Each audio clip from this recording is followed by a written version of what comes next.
Good morning. Good morning to you. Good morning. Good morning to you.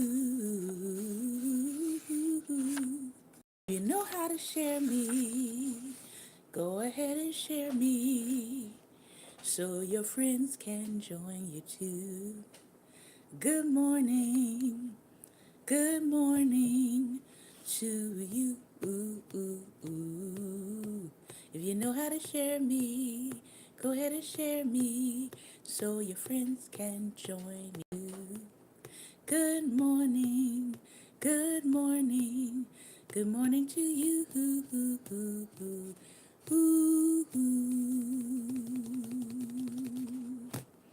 I hope that everybody has been having a great and wonderful morning thus far. Yeah, this is what I look like after I've had a IV of iron.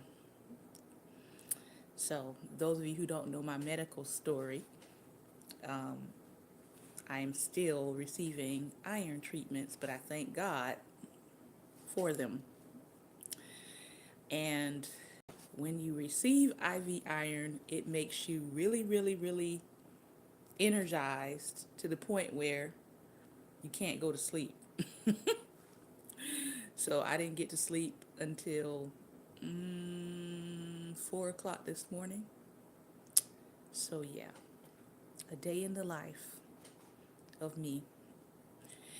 Good morning, everyone. Welcome to Daring Dialogues, and I'm your host today, Shantae Charles. So if I look a little peak-eyed, that's what it is. All right. Today is Wednesday, Relationship Wednesday, and lots of things. Thank you. I'm feeling well. I was feeling a little low in energy, but that treatment just whoo boosted me right back up. But then it made me unable to sleep. But I'm doing better.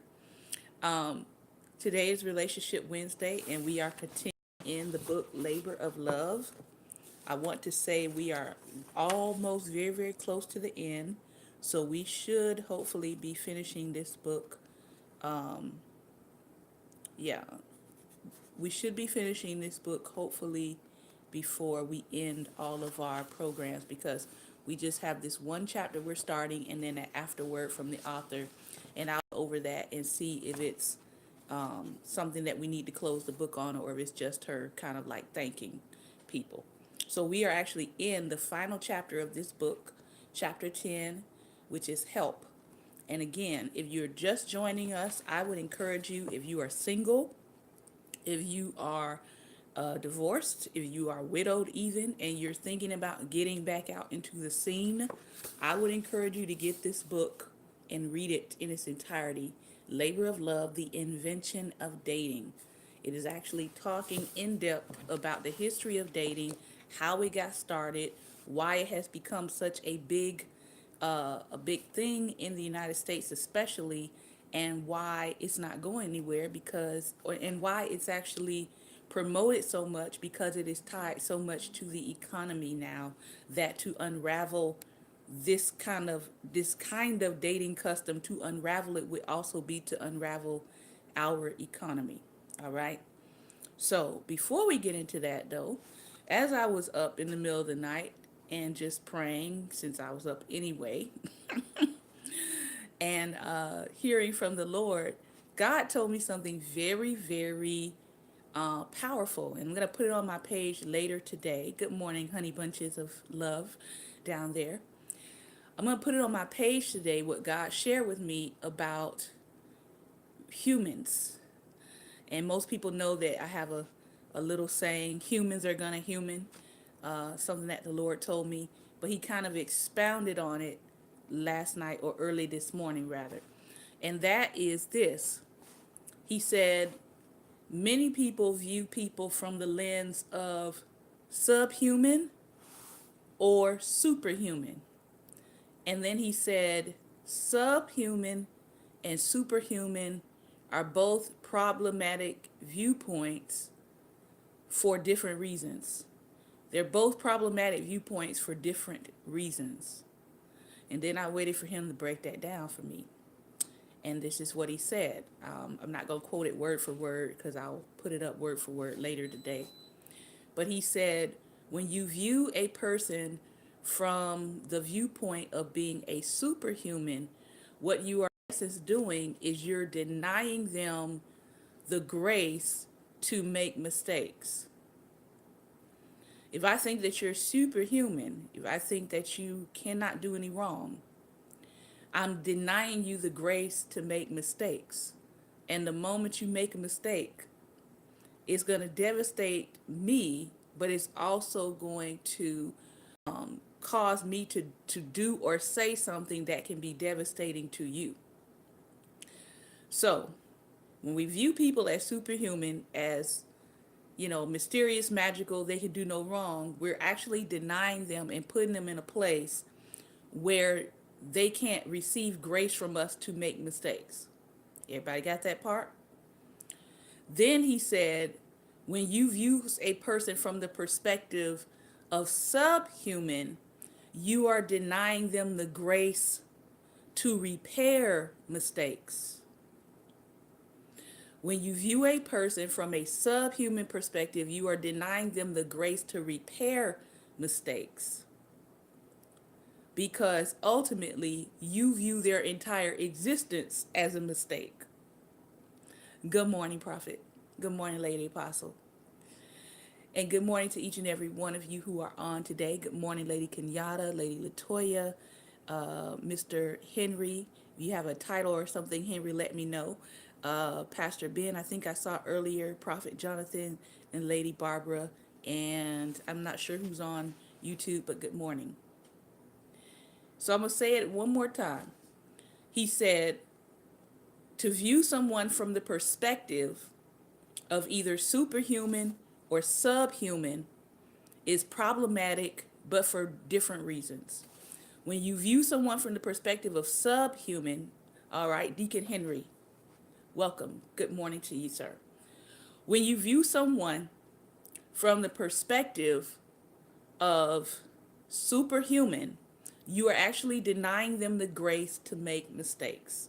Because in your mind, they can do no wrong. So they're held up on this high pedestal, and you're denying them the grace to make mistakes. When you view someone from a subhuman standpoint, you are denying them the grace to repair mistakes. Because you view their entire existence as a mistake. Because you don't view them as human. And so God said to me, after he got done telling me about those two things, I was like, whoa, God, this is a little this morning. He said, this is why I created you all to be human. So you have the grace to both make mistakes and you have the grace to repair mistakes. So I am thankful to be human today. Because he didn't make us an angel. Because angels can't repent. When they rebelled, that was it for them. They didn't get a comeback story. They didn't get a revival. They didn't get an awakening. They didn't get a second chance to make it right. They didn't get an opportunity to be redeemed. The scriptures say that we will sing a song that the angels cannot and are not even authorized to sing, because they won't have an understanding of the experience by which we're singing about. So I want to thank God for the opportunity, for the grace to make mistakes and repair them, because we need both. Yeah. So when you look at the relationships in your life, try to remember that the people in your life that you love so well, that they're not subhuman and they're not superhuman, but they are human with the ability for the divine to live on the inside of them and operate through them. So I want to share that nugget with you. There was a whole lot more that he said, but that's what I'm released to share with you. All right. So let's talk about this chapter 10, which is help. One more Friday, if the Lord wills. I'm going to do a different segment other than the wealthy mindset. It still ties into wealth.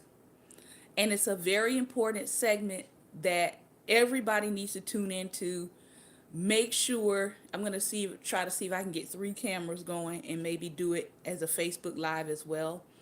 But I will definitely do it with Periscope and YouTube.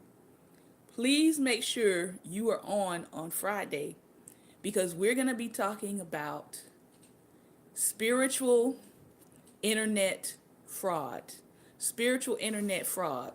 And we're going to be talking about saving yourself from fraudulent people, especially as this holiday season is winding up.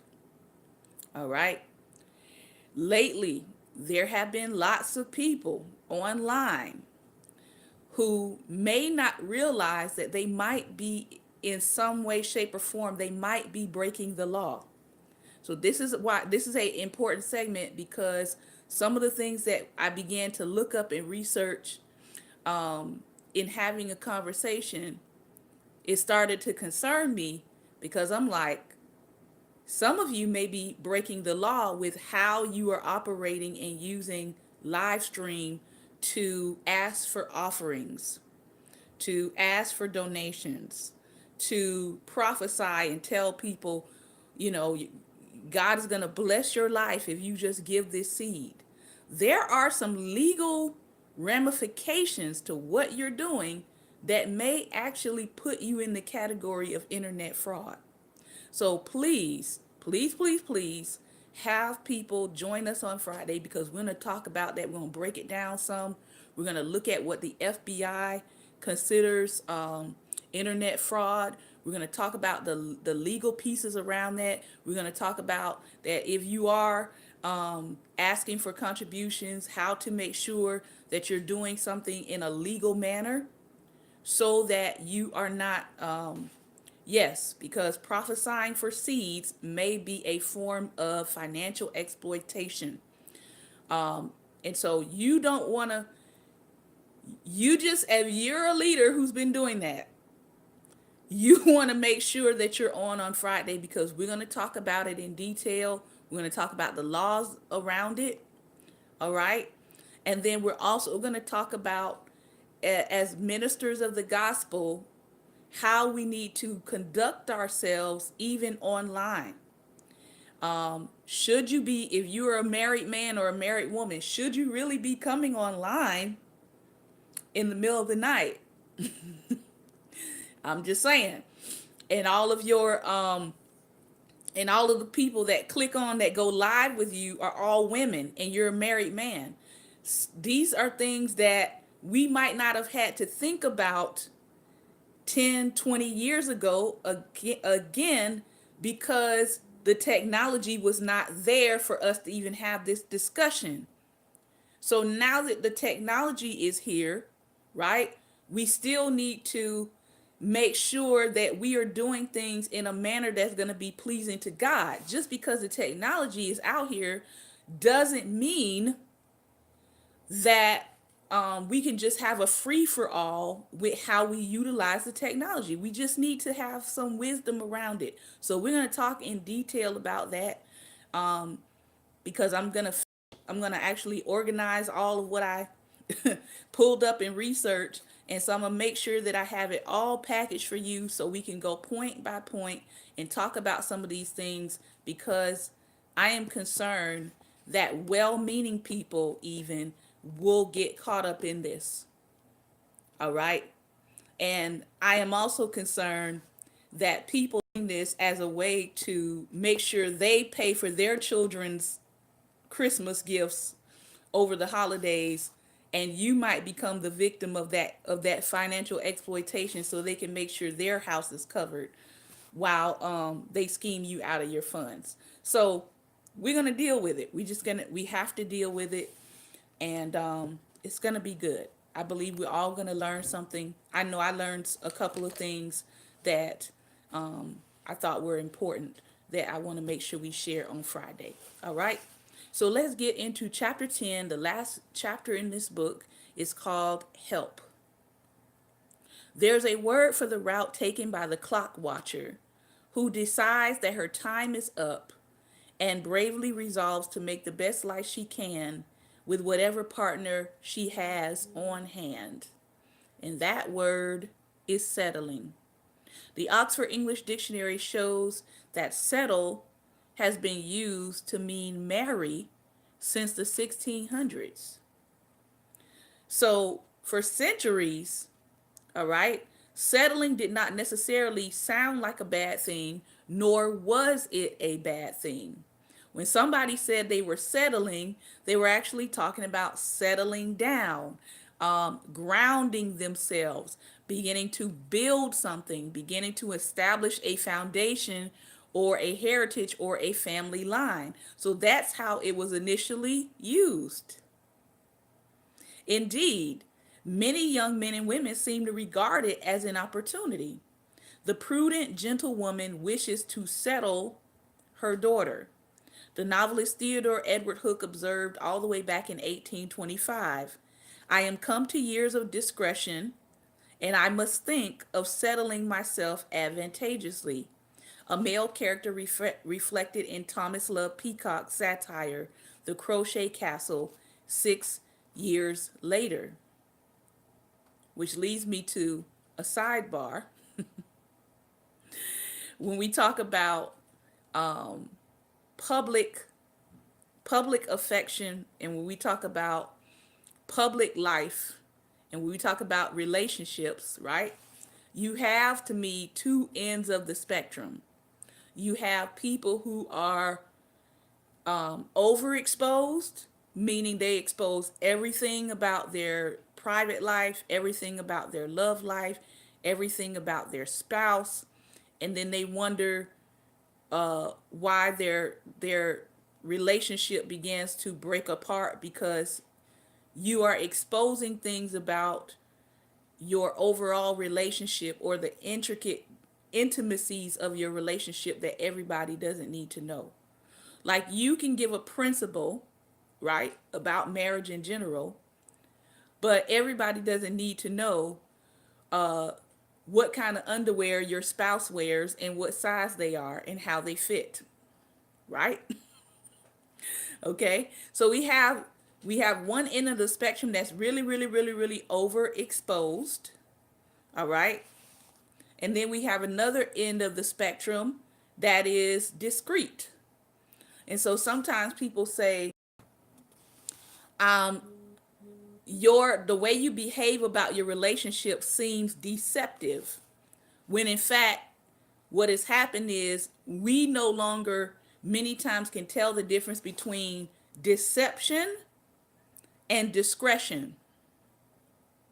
Some people are not being deceptive about their relationship, they're actually being discreet about their relationship, meaning there are certain things that you don't need to know about their relationship with their significant other, because scripture says the relationship is really supposed to be between them and God and their spouse. It's not supposed to be what we in American culture have made it, which is a reality TV show. And so because we have this culture of reality TV show, which is many times scripted, everybody who watches those kind of shows begins to think that how those relationships are being open and exposed like that, that is how everyone is supposed to be living their relationship life. Because reality TV show has been out now at least for almost, I would probably say 10-15 years. We have become more acclimated to and acculturated to that kind of theater and transparency, which is actually a scripted transparency, that we think everybody is supposed to open their relationships up like that to that kind of scrutiny. So what we find now is we find people saying, well, I want to keep it real. I want to keep it 100. I want to be transparent. And what we're doing is we're mimicking a created culture, especially spiritual leaders. You're mimicking now a created culture that is now not really biblical, but it's because of how media portrays couples that you now might feel the pull or the incline to be more transparent in things that you're supposed to be being discreet about. All right. And so you don't want to take parts of your life, you don't want to take parts of your relationship and put it out in such a way that is going to cause problems for you later on. We saw this with Pastor Gray out of, I think he's in South Carolina now, how he began to be transparent about his relationship with his wife. Yes, I'm going to get to, yeah. Optimistic says, Deacon Henry says, many marriages end as a result of a reality show, which is true. Why? Because you have cameras rolling in areas that they're not supposed to be rolling in.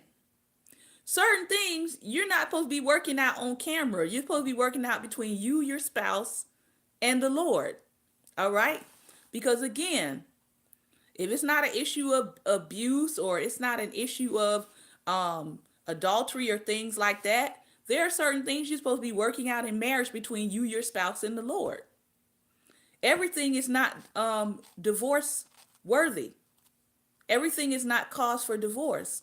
And so sometimes people bypass a process of conflict resolution with their spouse because so many voices have now gotten into what should have been a conversation between you, your spouse, and the Lord. All right? So, we don't want to do that. We want to make sure that, as the man here said, I have come to a place of discretion and I need to settle myself advantageously. So, why do we cringe today at any hint that two people may be settling for each other? In recent years, the subject has seemed to come up more and more often. It started with an article by Lori Gottlieb that appeared in March 2008 in The Atlantic. Marry him, the headline shrieked. The case for settling for Mr. Good, Enoch. Gottlieb declared that every woman she knew was preoccupied with the problem of finding a partner. Every woman I know, no matter how successful and ambitious, how financially and emotionally secure, feels panic at times, occasionally coupled with desperation. If she hits 30 and finds herself unmarried, she claimed in the opening paragraphs, if you say you're not worried, either you're in denial or you're lying. To make matters worse, Gottlieb continued, her friends were approaching their husband hunts all wrong. She knew it because she had too. Gottlieb explained that she opted to have a child using an anonymous donor in her late 30s so that she could hold out for a man she liked better than the men she had been dating. In retrospect, she says, she vastly overestimated the importance of sex and romance. Marriage isn't a passion fest, she wrote. It's more like a partnership formed to run a very small, mundane, and often non-profit business. If they want to make it through this, she tells her readers, they should hurry up and lock a partner down. Shared widely by people who loved it and people who were enraged by her article, Marry Him spread rapidly around the internet. It still inspires strong feelings.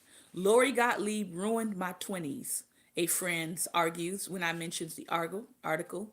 She read it when she was 25 and falling out of love with the boyfriend she had been living with since college. Gottlieb persuaded her that she should slog through the relationship for 2 more years. At that point, she confessed that he had been cheating and they both realized that there had been no point. They parted amicably. In 2010, Gottlieb published a book of the same title, Marry Him, invites us to accompany her on a quest to find a man to settle for. The jacket copy describes it as a wake-up call, but the book reads more like an odyssey of self-blame and regret. Once upon a time, I was a girl who had the whole world at her feet, but I was too picky, and now look at me. Along the way, Gottlieb makes occasional pit stops to criticize other high achieving women. She uses two metaphors as touchstones for what these women do wrong when they date. The first is called the husband store, and the second is called the shopping list, meaning the characteristics you want the husband you buy to possess. Citing a few statistics and anecdotes, she proposes that this kind of foolish choosiness may be why fewer and fewer American women are marrying. Gottlieb claims to have broken up with a man once for his taste in socks. At some level, what Gottlieb is saying is unobjectionable. No, you should not go in thinking that you can find a partner that is pre-made to your highly detailed specifications. Yet, marry him does not really offer an alternative to the logic that says dating is like shopping. It just tells readers to lower their expectations and to do it as quickly as possible. By the end, she seems ready to marry literally anyone, and she says she would take a man who made bad jokes or had bad breath. But, spoiler alert, after 206 pages, she is still alone. She says that the moral is that she should have settled earlier. But to me, Marry Him reads more like an allegory of the limitations of the self-help genre.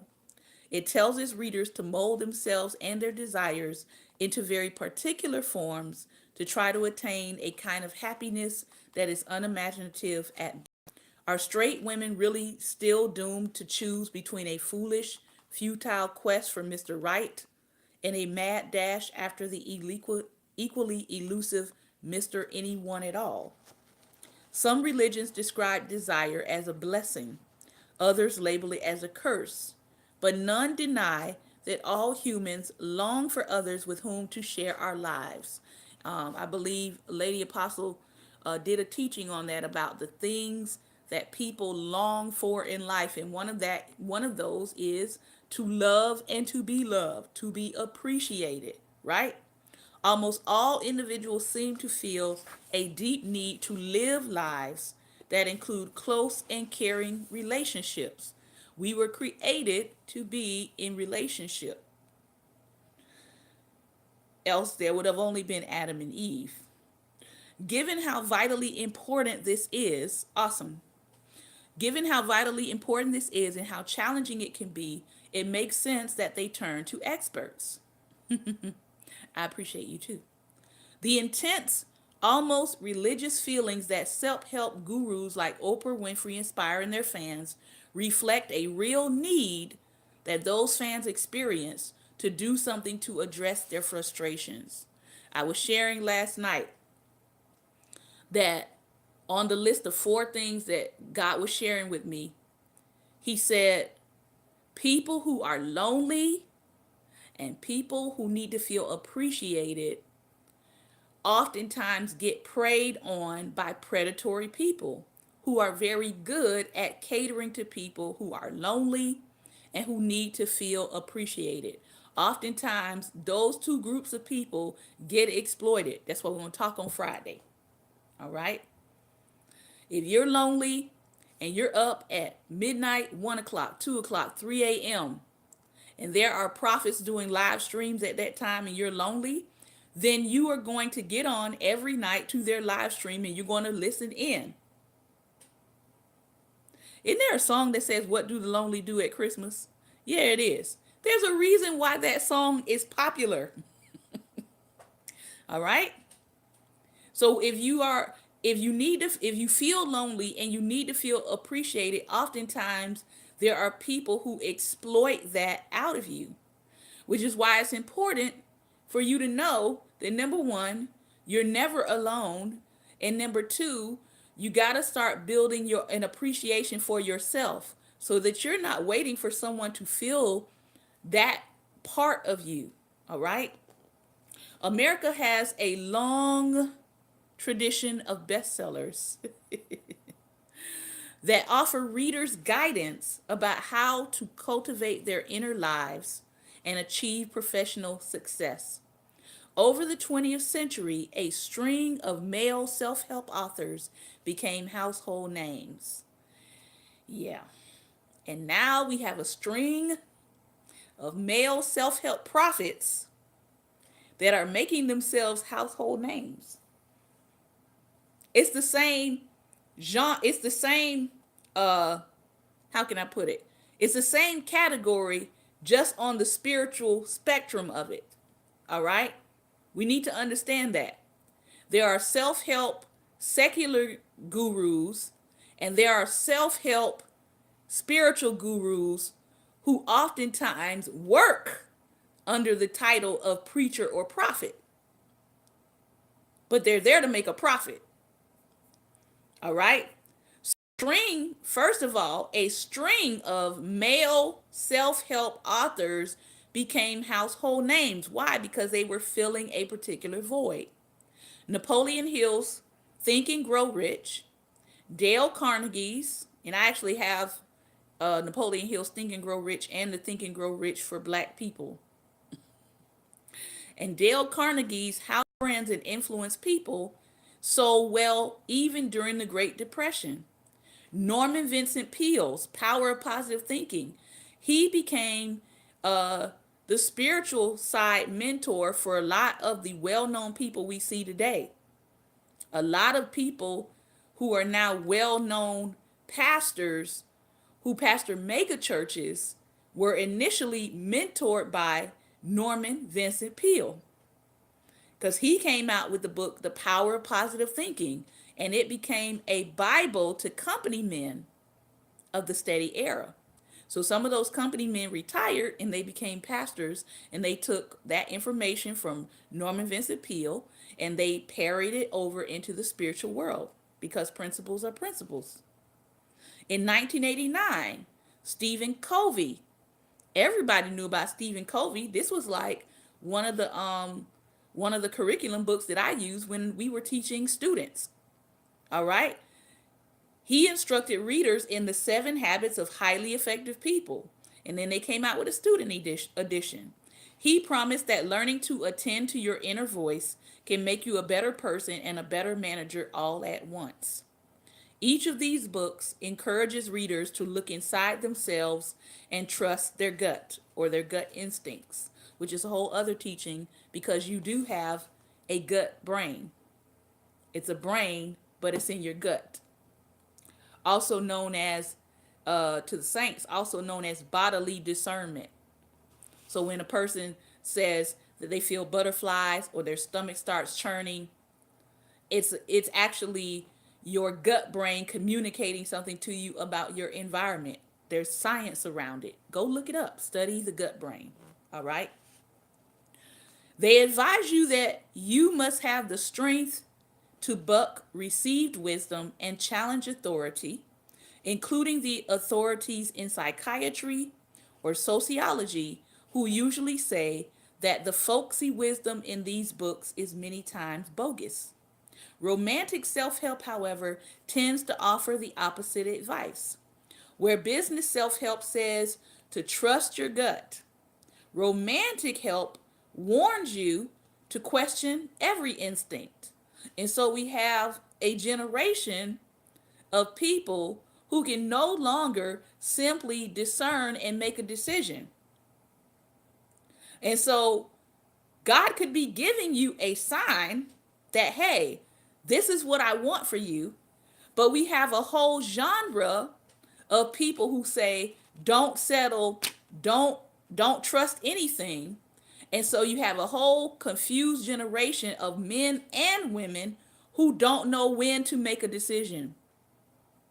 They don't know when to give themselves a green light, a yellow light, or a red light in their relationships. And so they wind up bypassing the person that they should have given a green light, because they have all of this doctrine in their head saying, watch out for everybody. Watch out for everybody. You can't trust anybody. The new phrase is watch out for the counterfeits. I'm like, listen, Linda, listen. Everybody is not a counterfeit. All right. And we need to stop labeling everybody as a counterfeit. Right. And Lady Apostle, that is so dangerous. They only rely on a prophet to choose their spouse. Can I be honest with you? Whoever chooses your spouse is going to have to make your relationship work. You can quote me on that today.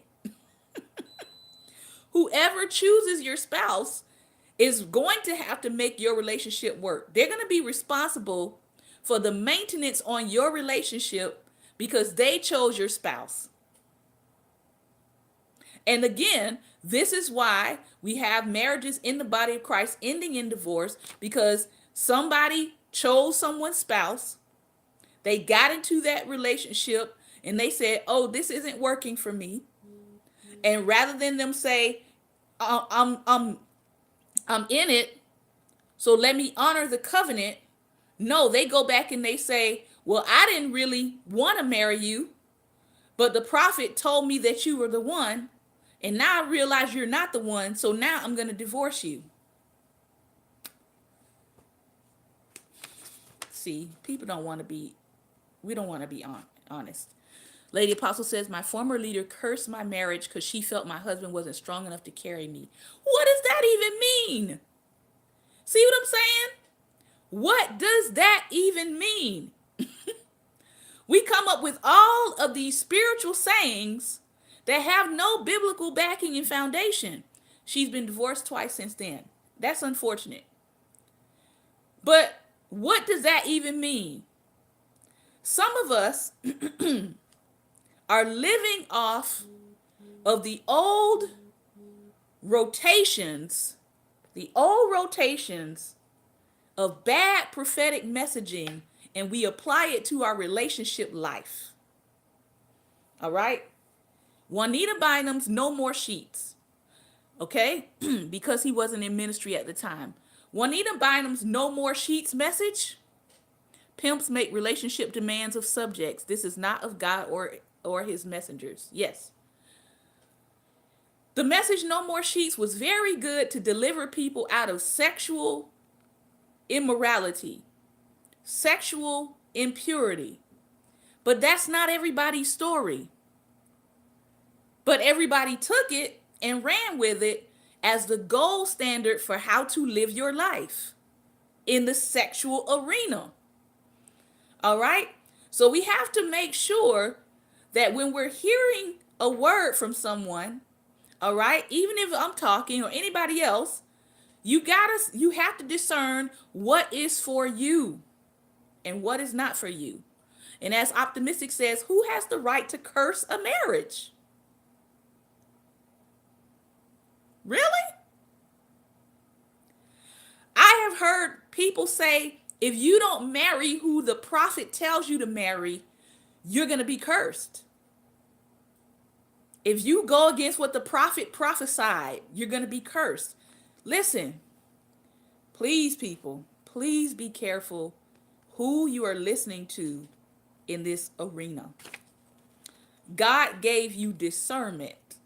God gave you bodily discernment so you would not have to be at the mercy of someone else's discernment. Exactly. God selected. So whoever selects your spouse is the one who's responsible for helping you to maintain the covenant. And if you're letting people choose your spouse, they're going to be the one that's responsible for helping you to maintain that covenant. Is the prophet cursed if they lied? The Bible, Prophet Jonathan, the Bible just to them. Church folks said when my husband and I received our words of the Lord, both of us, God told both of us, literally almost at the same time, that we were each other's spouses. And at that point, we weren't even attracted to each other. We were just ministry associates, really. We hung out together with a whole group of other people who loved God. We loved God. We loved to study the word. We held potlucks and all that kind of stuff.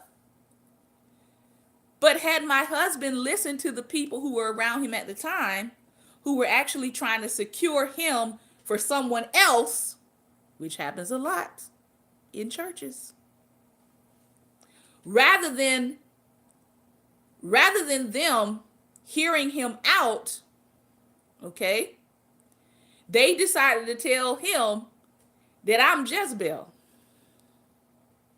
Really? So he had enough sense and enough discernment to not just go with what was being said. He had enough sense and discernment to question their assertion, which people don't do anymore.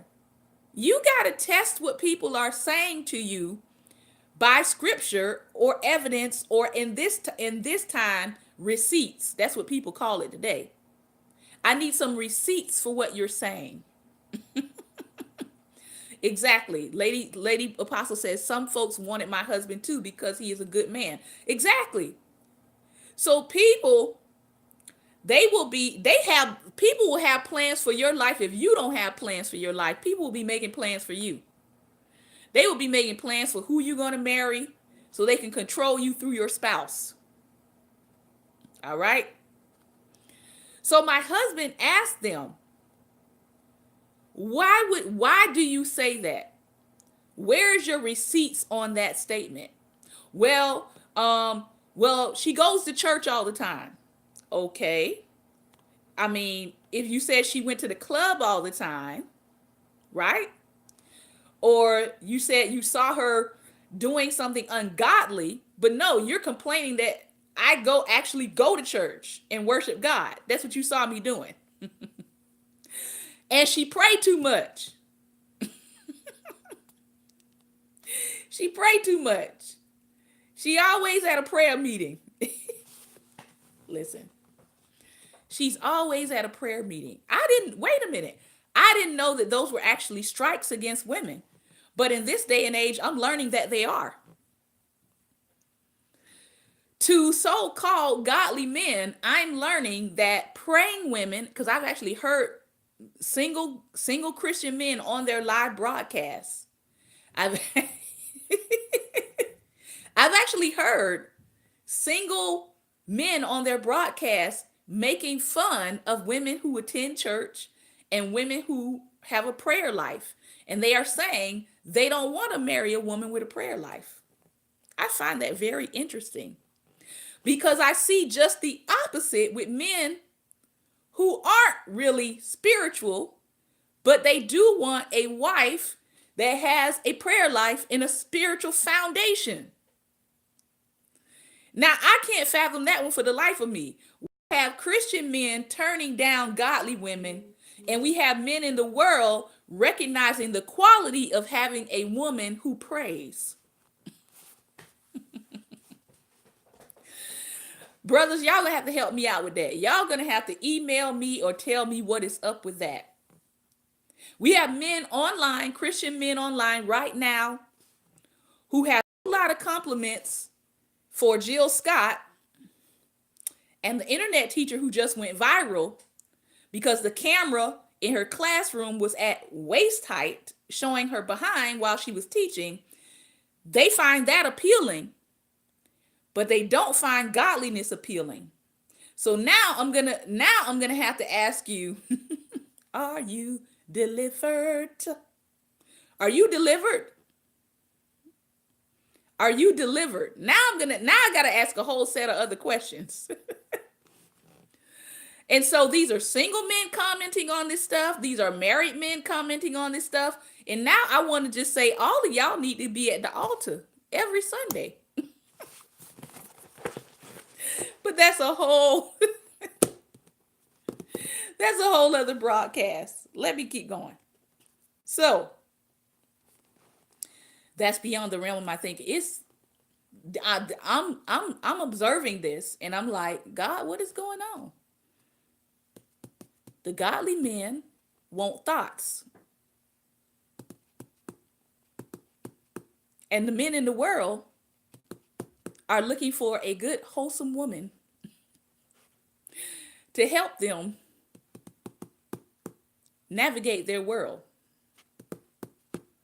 But the men in the body are looking for thoughts.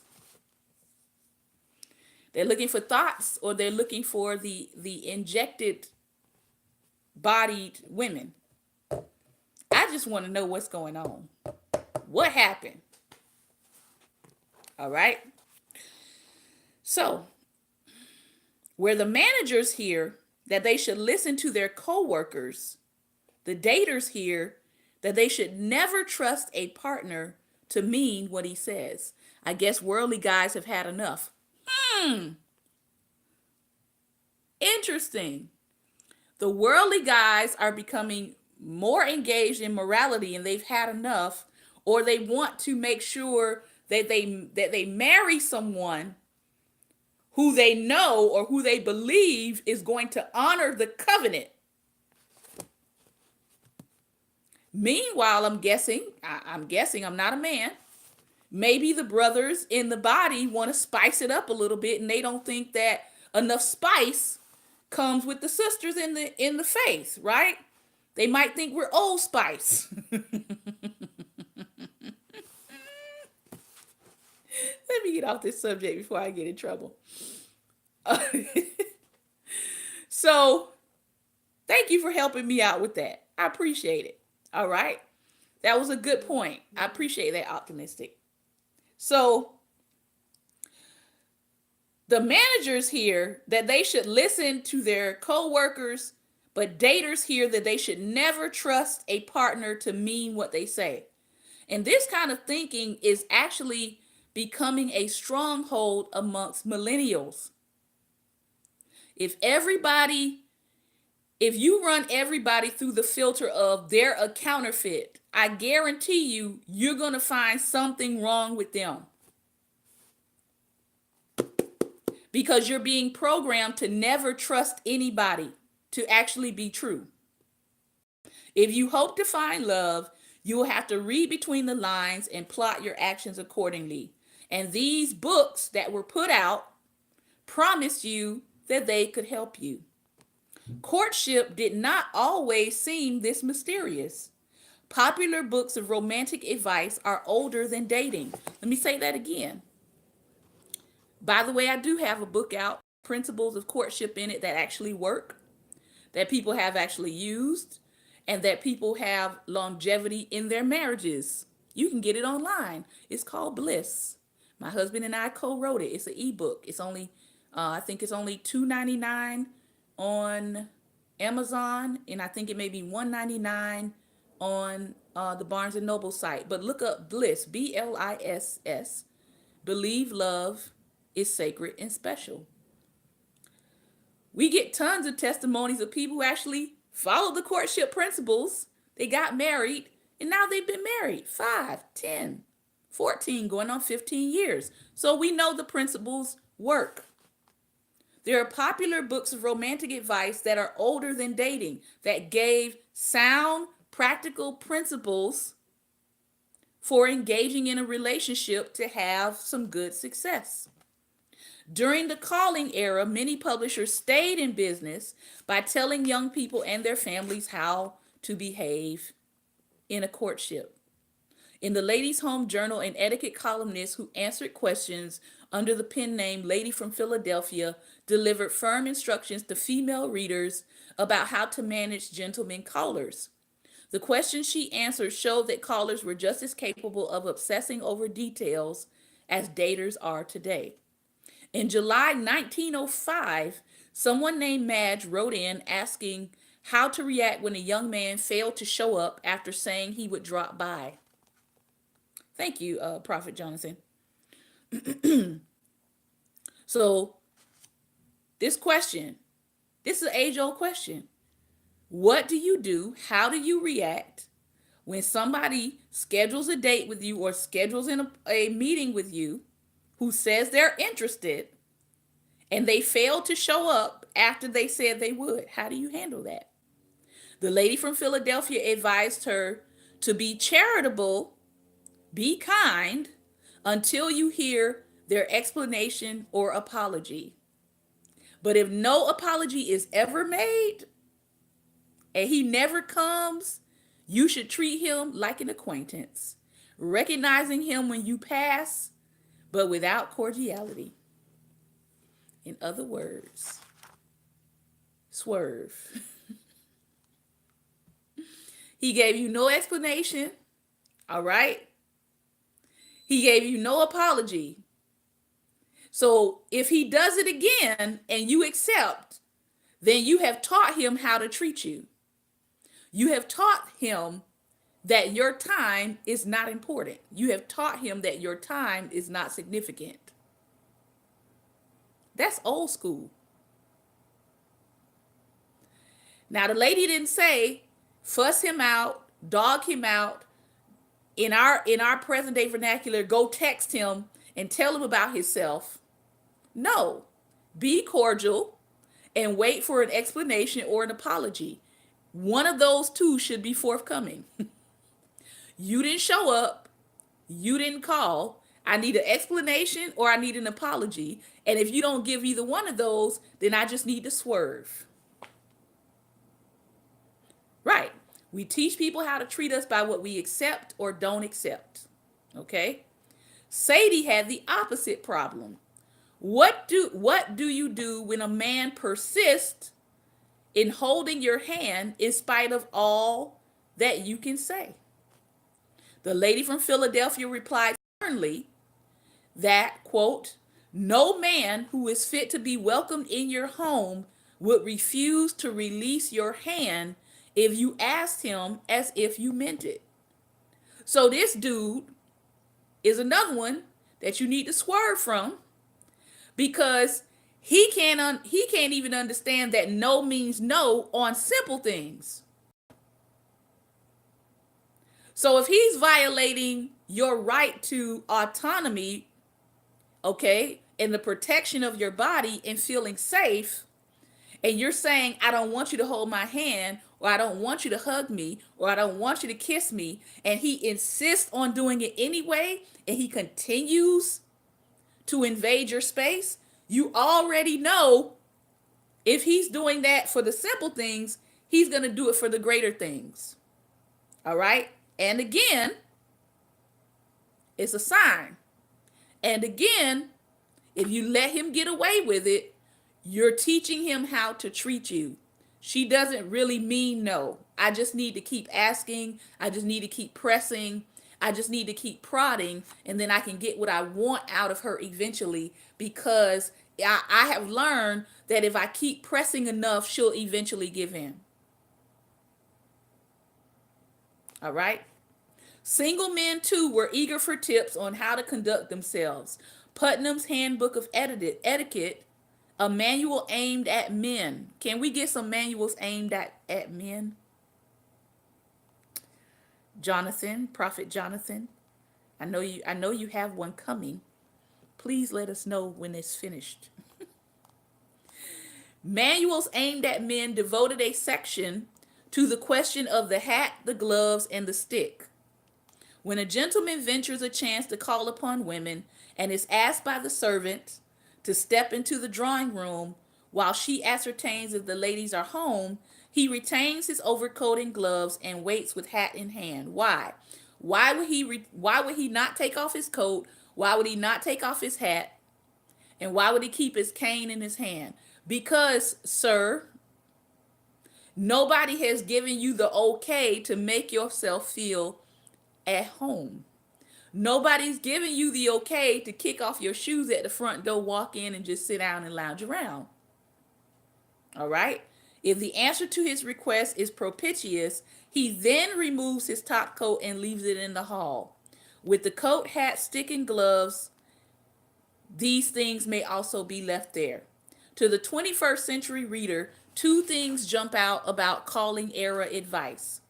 The first is the tone of voice in which it is dispensed. The tone is confident. It suggests that there are clear protocols for how people pair up to in order to join together to reproduce society. There were clear protocols. Now, because of all the mess that has been made through dating, Many times there are not clear protocols. So for some people, it's okay to drive by their house and they just jump in the car. For other people, you have to drive in the driveway, park your car, get out the car, come knock on their door. If it's raining, you better have an umbrella. Escort them to the car on their side, open the door, close the door, and then get in your side and drive away. For other women, they're like, I got a raincoat, I'm coming outside, I'll get in the car. So the protocols for how people are doing relationship are no longer as clear as they used to be. To find a mate, all you have to do is follow them. In addition, the ritual of calling reflected and reinforced a set of strong beliefs about gender roles and relations. A long tradition argued that a man should always be running after the woman he hired, that he could not, by definition, want something that he had. Barriers built into the ritual calling ensured that during courtship, young men and women followed this script. The custom of calling rendered women passive mainly in this practice, but it also produced and activated accountability because it was not just her depending on her own discretion and discernment. Many times, this person had to go through a vetting process. They had to go through her family. They had to go through her father. They had to go through her mothers and her brothers and her sisters. They had to go and be questioned by the family because they understood that you're not just marrying a spouse, you're marrying a whole family. Let me sip my orange juice on that.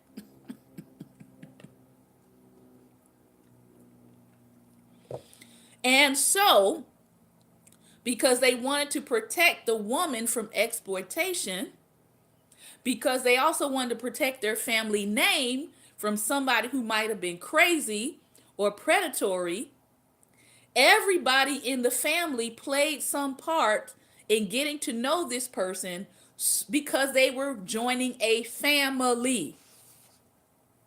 It wasn't just you and I are going to marry each other and go off into the blue and never talk to either side of our family again. That's not how marriage works. Now, it might be that case for many people today, but there are extenuating factors around that. Usually, there's some abuse history in it, right?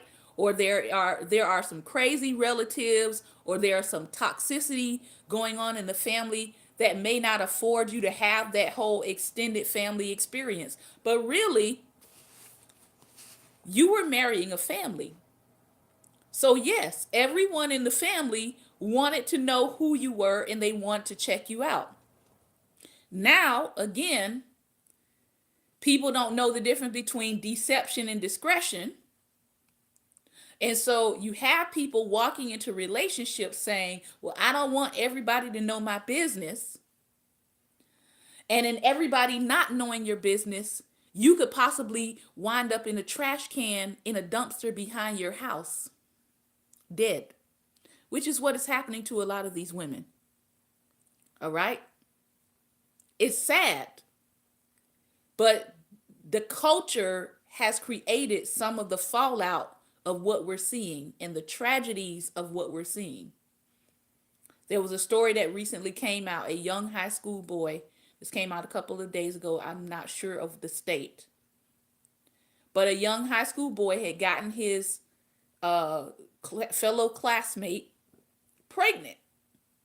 And she was too far gone in the pregnancy because he had now been programmed that humans are disposable. So, hey, just get rid of it.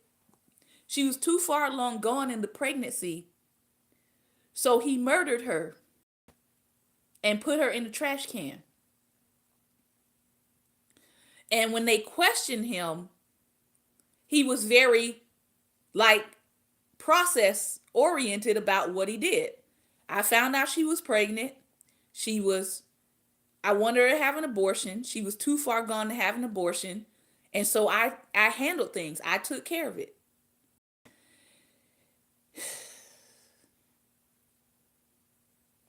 This is the psychology that we have unfortunately created in a whole generation of people, young people coming behind us. That humans and souls are disposable. So if I don't like it, I don't have to take responsibility for it. I can just get rid of it. I don't have to recognize that what I'm doing is actually immoral and against the conscience. All right. So families had these processes in place because they wanted to protect women. I'm going to read this last paragraph and then I'm going to close. Barriers built into the ritual of calling ensured that during courtship, young men and women followed this script. The setup required men to act in order to express interest. Courtship required men to act, not hum about it, not sing about it, not just pray about it, not just think about it, but be about it. It required them to act in order to express interest in the woman. A woman did not have to pretend that she had somehow overlooked a text message in order to strike her crush as desirable. The mere fact that the man was actually at her house, meeting with her parents and family, and talking to her meant that he had already waited for his appointed day at her home to call upon her, to seek her out, to offer his card to her servant, and stood there waiting with his hat, his gloves, and his stick to be seated so that he can have an opportunity to present his case and see if she would accept him for the process of courtship, which led to marriage. Because back then, if you committed to a courtship, it was like the Jewish form of committing to an engagement. Meaning that to commit to a courtship means that you locked in that person as the person you were going to marry, and society expected you to marry them. It had to be super, super extenuating circumstances for you to break off a courtship, because to do so would be to damage the reputation of the woman that you had chosen to pursue. So there was a process. It was not like what we have going on today, which makes things very randomized and we're getting randomized results, right? So, something to think about. This has been another episode of Daring Dialogues, and I've been your host today, Shantae Charles. I want to thank you all for your time and attention. I want to thank the prophets on here and the apostles on here and the deacons on here for helping me to preach on today. So I thank you for joining me. Thank you for your time and attention today. Remember, light is the most daring opposition to darkness, so please go out today and be light. Share this broadcast. I'll be uploading it to Facebook. Take care and God bless.